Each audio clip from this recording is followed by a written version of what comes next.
Hello everyone, my name is Saloni.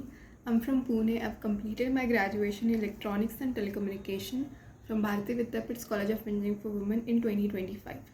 After my graduation, I started searching for job opportunities and later I joined eVision, where I learned a wide range of topics from basics to advanced networking, including virtualization, ITIL, cybersecurity, CCNA, and many more important topics. With the knowledge and guidance I received, I got selected at Infosys as a technical support engineer, and I am truly thankful to eVision for helping me build my strong career foundation. And I highly recommend eVision to anyone who wants to grow in IT and secure a job quickly. And a special thank to Priya ma'am, Sati ma'am, and Anamika ma'am for continuous support and guidance. Thank you.